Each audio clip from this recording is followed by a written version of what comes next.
आप student life में हैं, आप प्रोफेशनल हैं, आप घरेलू लाइफ में हैं, हर कहीं पे ये मसला मसाइल होते हैं कि हम जब कभी कोई नया काम स्टार्ट करने जाते हैं हम पे बहुत ज़्यादा तनकीद होती है, और जब तनकीद होती है तो हम थक हार के क्या करते हैं कि अपने काम को छोड़ देते हैं। अल्टीमेटली यही हमारी नाकामी का बायस बनता है। तो जनाब अब हम बात करने जा रहे हैं कि अगर हमारे पास तनकीद हो, अगर हमारे काम पे तनकीद हो रही है, अगर हमें मुसलसल तौर पे क्रिटिसाइज़ किया जा रहा है किसी भी टॉपिक के बारे में, किसी भी मौजू के बारे में, कोई भी काम है, तो आप उसको किस तरह से डील कर सकते हैं, आप किस तरह से उसका सामना कर सकते हैं।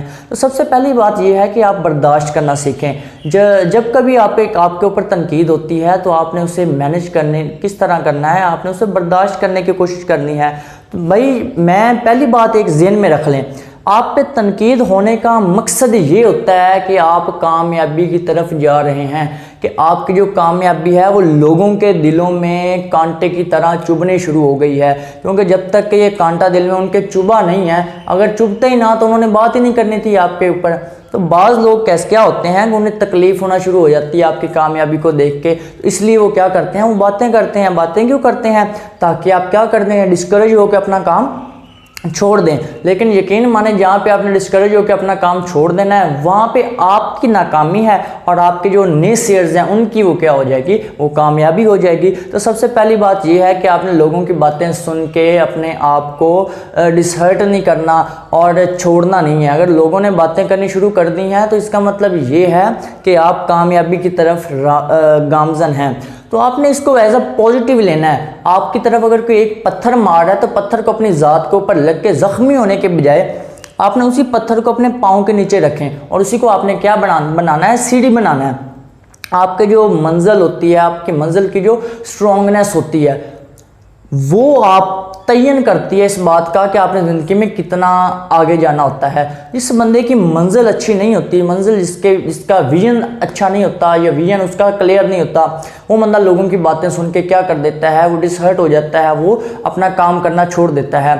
तो इकबाल के एक शेर है, मंजिल से आगे बढ़कर मंजिल तलाश कर, मिल जाए तुझको दरिया तो समंदर तलाश कर, हर शीशा टूट जाता है पत्थर की चोट से, हर शीशा टूट जाता है पत्थर की चोट से, पत्थर ही टूट जाए वो शीशा तलाश कर। तो जनाब आपने अपनी मंजिल और अपना जो मकसद है, आप मिशन पे इतनी अच्छी तरह से डट जाएं कि लोगों की जो तनकीद है वो क्या हो जाए, वो अल्टीमेटली आपकी तनकीद की बजाय आपके इंकरेजमेंट में तब्दील हो जाए।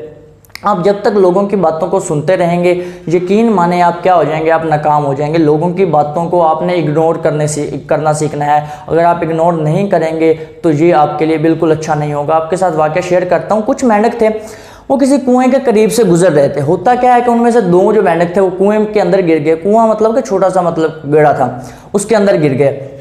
अब बाकी सारे के सारे मेंढक क्या करते हैं, उसके इर्द गिर्द जमा होना शुरू कर देते हैं। जब उसके इर्द गिर्द जमा हो गए तो वो अब बाहर आने की कोशिश करते, जंप लगाते, और वो क्या करते, वो बाहर जो मेंढक थे वो जंप लगा के कहते तुमसे नहीं हो पाएगा, तुम ये नहीं कर सकते, क्योंकि काफ़ी गहरा कुआं था। बार बार उन्होंने बार एफर्ट करते रहे और हर बार वो उछल के यही कहते रहे कि तुमसे नहीं हो पाएगा।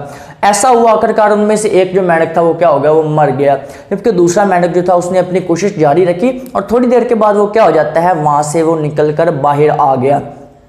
अब वो जब बाहर आया तो सभी मेंढक उसके इर्द गिर्द आके इकट्ठे हो गए। उसे आके कहते हैं, भाई क्या हो, कैसे तू बाहर आ गया, वो दूसरे की तो डेथ होगी, तुझे कुछ नहीं हुआ? वो कहता है मैं लोगों की बातें सुनता ही नहीं हूँ, मैं लोगों की बातें सुनता ही नहीं हूँ, मैं इग्नोर करना सीखता हूँ। जब मैं कोशिश करता था और तुम मुझे कह रहे थे ना तुमसे नहीं होगा, तुम जंप लगा के कहते थे तुमसे नहीं होगा, उछल के कह रहे थे कि भाई तुझसे नहीं हो पाएगा, तो मुझे ऐसे लगता था कि तुम उछल के मेरी जो एफर्ट है उसे क्या कर रहे हो, एनकरेज कर रहे हो। उसने अब क्या किया, उसने कुछ भी नहीं किया, उसने सिर्फ लोगों की बातें जो नेगेटिव है उन्हीं को उसने क्या टर्न कर दिया, उसने पॉजिटिव उन बातों को ले लिया।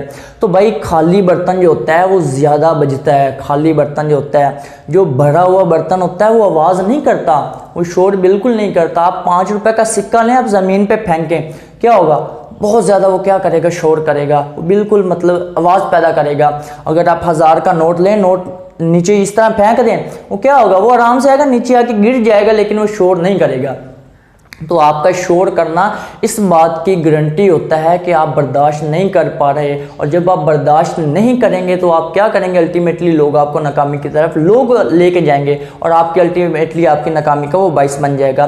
तो तनकीद का मतलब ये होता है कि जो शख्स आप पे तनकीद कर रहा है वो आपके मकाम को तस्लीम कर रहा होता है, वो इस बात को तस्लीम कर रहा होता है कि आप उससे बेहतर हैं। अगर आप उससे बेहतर ही ना होते तो आप पे वो क्या करता, वो तनकीद करता, वो बिल्कुल भी आपके ऊपर तनकीद ना करता। वो कहते हैं, मोहसिन नकवी का शेर है, वो कहते हैं, तनकीद करके मेरे हुनर की उड़ान पर, तनकीद करके मेरे हुनर की उड़ान पर तस्लीम कर रहा था मेरे मकाम को।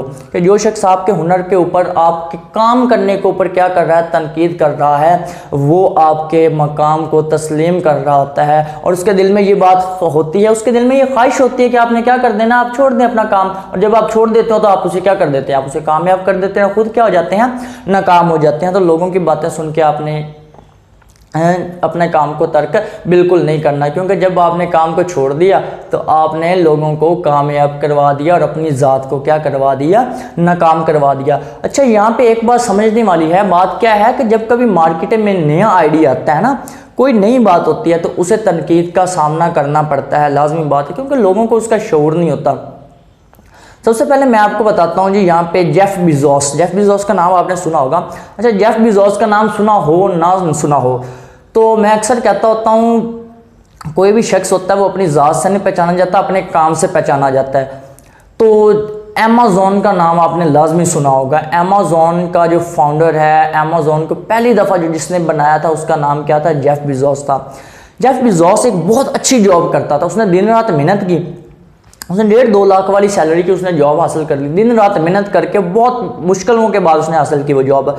उसने फिर देखा नेट के ऊपर हर साल जो पॉपुलेशन है नेट के ऊपर, वो उसमें आप कह लें 2300 गुना इजाफा हो जाता है हर साल। वो हैरान रह गया, इतना ज़्यादा इजाफा।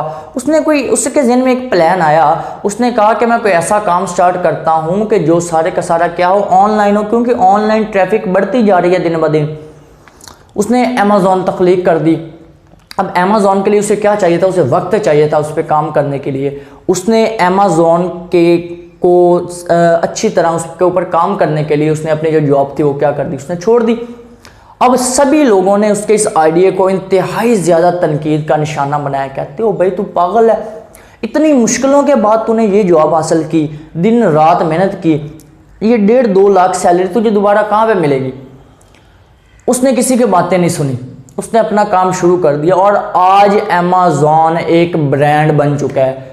आज अब ये कोरोना है हमारे पास, यहाँ पे लॉकडाउन लगा हुआ है, टोटल की टोटल ये शॉपिंग हो रही है, वो किधर हो रही है, वो ऑनलाइन काम हो रहा है।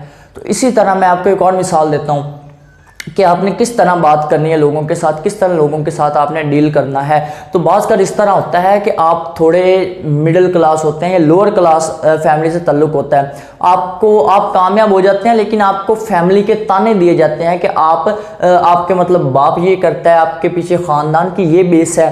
तो उनको आपने किस तरह से फेस करना है। अब्राहम लिंकन का नाम सुना होगा आपने। अब्राहम लिंकन थे जी प्रेसिडेंट ऑफ अमेरिका, अमेरिका के वो सदर थे। अच्छा, वो जब सदर बनने के बाद पार्लियामेंट में जब आए ना, तो उनके जो अपोजिशन होते हैं, अपोजिशन कहते हैं मुखालफिन ने उनको कह दिया कि तुम एक मोची के बेटे हो, तुम एक मोची के बेटे हो। भाई तू सदर, बाप तेरा मोची है, तू क्या कर लेगा, बाप तेरा मोची है, तू क्या कर लेगा। तो उसने ये कहा था कि मेरा बाप शायद दुनिया का सबसे बेहतरीन मुची होगा कि जिसका बेटा बड़ा होकर क्या बन गया है, एक प्रेसिडेंट बन गया है। तो लोगों की बातों को फेस करना आपने सीखें, अपने आप में तहम्मुल का मुजाहरा करें, अपने आप में सब्र का मुजाहरा, सब्र का मादा पैदा करें। अगर खुद में सब्र का मादा आप पैदा नहीं करेंगे तो आप क्या हो जाएगा, आप बिल्कुल आप नाकाम हो जाएंगे। तो सकरात का आपने नाम सुना है। सकरात के बारे में कहा जाता है कि दुनिया के अलूम जितने भी हैं ना इस वक्त, साइंसी अलूम जितने भी हैं, वो कहीं ना कहीं उनकी जो बुनियाद है वो कहाँ किसके साथ जाके मिलती है, वो सकरात के साथ जाके मिलती है। सकरात के जो स्कूल था, उसका जो मदरसा था, उसकी जो दरसगाह थी, उसका असूल था कि वो सबसे पहले लोगों को चेक करता था अपने बच्चों का कि इस बच्चे में कितनी बर्दाश्त है, कितनी बर्दाश्त नहीं है। अगर उसमें बर्दाश्त नहीं होती थी तो वो क्या करता था, उसे उठा के स्कूल से क्या करता, बाहर फेंक दिया करता था। तो क्योंकि बर्दाश्त किसी भी काम के लिए क्या होती है, ज़रूरी होती है। और एक यहाँ पे नुक्ता समझने वाली ये बात ये है, जो नुक्ता समझने वाला है वो यही है कि जिस बंदे को अपनी ज़ात का इल्म नहीं होता वो शख्स लोगों के तनकीद को बर्दाश्त नहीं कर सकता। जब आपको पता है अपनी ज़ात का कि मैं ये काम कर रहा हूँ, मैंने इस हिसाब से ये काम करना है, तो यकीन माने आप कभी भी अपने नाकदीन को आप कोई बात नहीं करेंगे, आप नाकदीन को वापस रिप्लाई नहीं करेंगे। नाकदीन को वापस रिप्लाई करने का मतलब ही यही है कि आप उनकी बातों को तस्लीम कर रहे हैं। वो जो आपके ऊपर इल्ज़ाम लगा रहे हैं, वो आपके ऊपर जो तनकीद कर रहे हैं, वो चाहे सही है या गलत है, लेकिन आप